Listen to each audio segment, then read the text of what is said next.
Halo semuanya, saya Suzuki no Jigoro, pria asal Jepang yang menaruh harapan pada perkembangan sepak bola Indonesia. Hanya tersisa 2 pertandingan di babak ketiga kualifikasi Piala Dunia Asia. Seperti yang Anda semua ketahui, Jepang telah terpilih untuk berpartisipasi di final.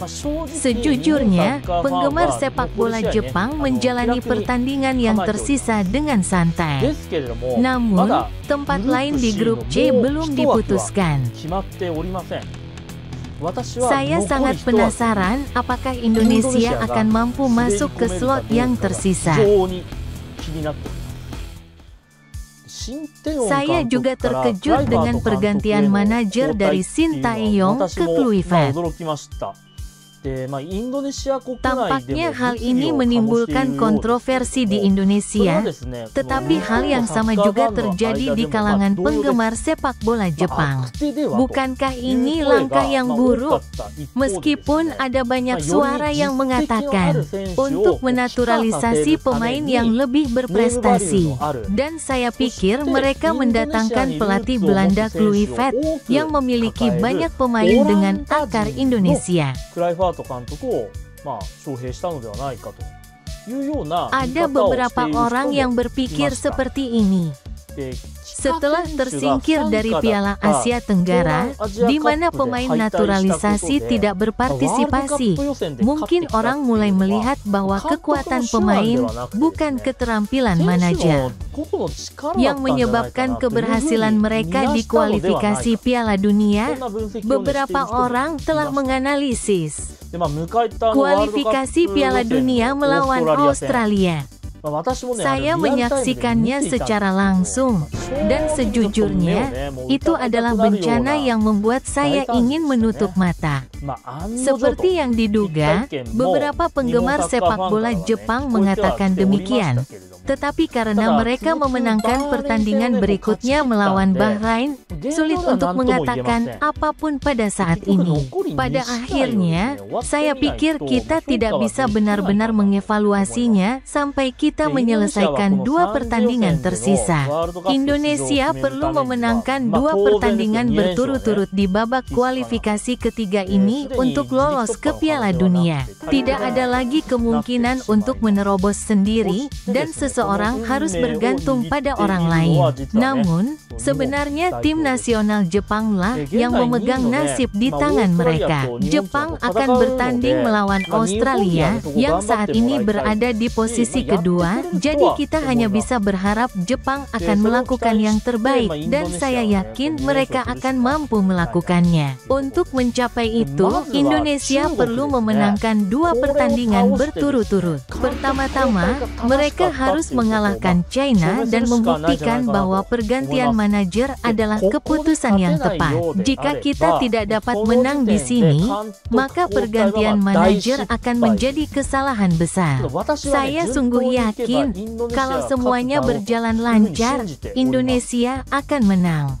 Jika ia absen, Kluivert dan Persatuan Sepak Bola Indonesia akan menanggung banyak tanggung jawab.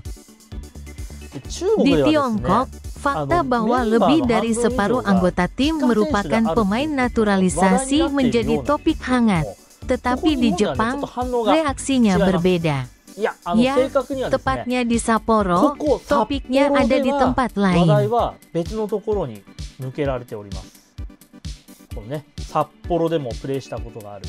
Stefano Lillipari, yang juga bermain di Sapporo, telah kembali ke tim nasional. Aku sudah menunggu. Saya menunggunya kembali ke tim nasional. Bukankah ia akan kembali lebih cepat dari sebelumnya? Saya khawatir mengenai hal itu, tetapi akhirnya menjadi kenyataan. Ini telah menjadi topik hangat di kalangan pendukung lama Sapporo. Atau lebih tepatnya, saya menyebarkan berita tentang kembalinya Stefano di saluran ini.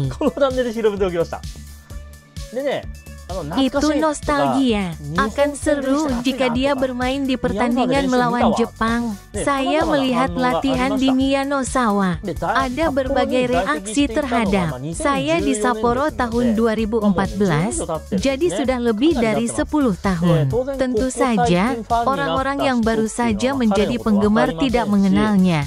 Dan karena ia tidak memiliki banyak kesempatan bermain untuk Sapporo, tidak banyak pula penggemar lama yang mengingatnya. Sayangnya, ia tidak dapat tampil baik. Tetapi saya yakin ini adalah transfer penting yang akan membantu Sapporo maju ke Asia Tenggara. Setelah Lee Chong-fin meninggalkan tim dari Vietnam dan sebelum Chanatip bergabung dengan tim dari Thailand, dia dan Irfan lah yang mengisi kekosongan tersebut. Di Jepang, pertandingan melawan Indonesia dianggap sebagai pertandingan buntu. Tetapi hal ini tiba-tiba menarik perhatian sebagian orang di negara tersebut. Bagaimana Stefano akan bermain sekarang? Bagaimana dia berkembang sejak saat itu dan menjadi sukses di negara asalnya? Aku sangat menantikannya. Jika ada yang punya kesempatan bertemu Stefano, pendukung Sapporo tidak melupakan Anda. Saya senang kembali bersama tim nasional menjelang pertandingan melawan Jepang. Saya menantikan partisipasi Anda. Tolong beritahu dia begitu. Saya memeriksa anggota yang diumumkan, dan saya merasa ada lebih banyak pemain yang memiliki hubungan dengan Jepang. Menariknya, Alhan dan Hubner yang sudah tak asing lagi bagi penggemar Jepang juga turut terpilih.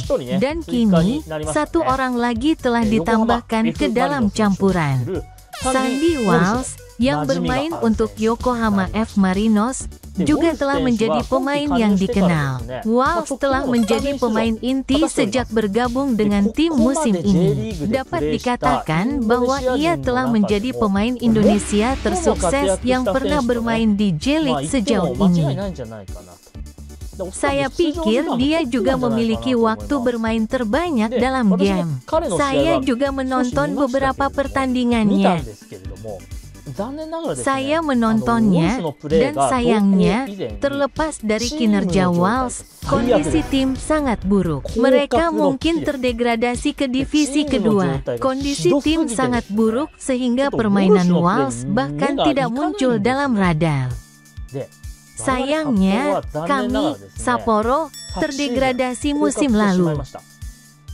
Jadi saya memahami betul bahwa kondisi tim Marinos saat ini sangat mirip dengan Sapporo tahun lalu. Terjadi kekacauan yang biasa terjadi pada tim yang terdegradasi, dan mereka kebobolan beberapa gol konyol. Sungguh menyedihkan bahwa Walsh melakukannya dengan sangat baik dan timnya berada dalam kondisi seperti ini. Tentu saja, dia bukanlah alasan dibalik buruknya performa tim, jadi harap saja Marinos bertahan. Kembali ke topik utama, saya pun menantikan penampilan pemain yang sudah berpengalaman bermain di Jepang pada pertandingan timnas selanjutnya. Saya akan senang jika pertandingan ini menginspirasi atlet lain untuk mengikuti jejak mereka. Terlebih lagi, saya hanya berharap beberapa pemain akan datang dan bermain di Sapporo. Akan terasa sepi jika hanya pemain Thailand saja. Anggota tim nasional Jepang diumumkan beberapa hari lalu, dan banyak dari mereka merupakan anggota baru, beberapa di antaranya dipanggil untuk pertama kalinya. Meskipun Kubo dipanggil, beberapa pemain kunci yang familiar seperti Mitoma dan Doan tidak hadir. Karena mereka telah lolos ke turnamen utama, apakah ini pertandingan yang ditujukan untuk menemukan bakat baru? Ada sebagian orang di Tiongkok yang menjuluki tim nasional Jepang sebagai lapisan ketiga, namun sejujurnya mereka meremehkan Jepang. Memang benar mereka bukan anggota terbaik dan banyak dari mereka yang dipilih untuk pertama kalinya. Sebagian besar pemain yang dipilih untuk pertama kalinya atau dipanggil untuk pertama kalinya setelah sekian lama aktif di Eropa. Dan para pemain lokal saat ini merupakan pemain kelas atas di J-League. Sejujurnya, saya pikir tim ini berada pada level yang memungkinkan mereka lolos ke Piala Dunia. Ada cukup banyak bakat untuk melakukan itu. Kekuatan individu cukup tinggi. Sebaliknya, jika ada kelemahan, itu adalah dalam hal kolaborasi. Selanjutnya, setelah berhasil melewati kualifikasi Asia, fokus sekarang beralih ke pengujian cara menang di putaran final Piala Dunia. Ada perbedaan yang jelas antara bersaing melawan tim-tim kuat di Asia dan dunia. Jadi saya tidak tahu bagaimana pertandingannya akan berlangsung atau bagaimana pertarungannya kali ini. Jauh dari berkah bagi Indonesia, ini bisa jadi agak menyeramkan karena tidak ada yang tahu apa yang akan terjadi selanjutnya. Kaesu Sano, yang baru pertama kali dipanggil setelah sekian lama, merupakan pemain yang patut diperhatikan. Ia sekarang menjadi kekuatan pendorong bagi Mainz dan namanya semakin dikenal di Jerman. Tidak mengherankan jika majalah Bild mencantumkannya di peringkat kelima dalam 10 pemain terbaik mereka musim ini. Ada banyak hal yang terjadi, tetapi keterampilannya nyata. Tsuyoshi Watanabe yang bermain di Liga Belgia juga akan menjadi lawan tangguh bagi Indonesia. Dia dinobatkan sebagai MVP tahun ini oleh para penggemar. Secara lokal dikatakan bahwa ia tidak lagi berada pada level yang layak bermain di Liga Belgia. Kiper Suzuki Zion, yang telah membuktikan dirinya sebagai pemain tetap di Parma, juga telah dipanggil. Saya pikir siapapun yang tahu banyak tentang sepak bola dapat mengetahui apakah orang-orang ini benar-benar pemain ketiga atau tidak. Kali ini, apa yang saya harapkan dari tim Jepang adalah, pertama dan terutama, menang telak melawan Australia. Ini akan meminta hasil. Saya tidak bisa memenangkan pertandingan terakhir.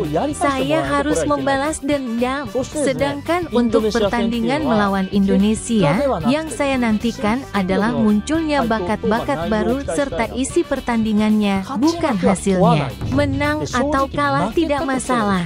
Jujur saja, kalaupun kalah, itu tidak masalah, asalkan kita menjalani tes dengan baik. Saya orang Jepang, jadi saya biasanya mendukung tim nasional Jepang, tetapi kali ini saya akan mendukung Indonesia. Saya ingin melihat keajaiban yang akan memukau dunia. Tidaklah menyenangkan bila negara yang sama selalu berkompetisi. Untuk membuat keajaiban terjadi, Arab Saudi juga perlu bekerja keras. Jika kami dapat memenangkan 2 pertandingan berturut-turut, kami seharusnya dapat melaju ke babak keempat. Mimpi itu berlanjut. Mari kita lihat sampai akhir.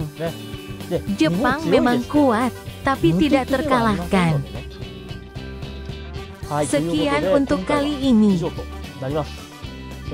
Jika video ini memberi Anda sedikit dorongan, silakan berlangganan dan sukai saluran kami. Jadi saya berharap Indonesia akan berpartisipasi di Piala Dunia. Selamat tinggal.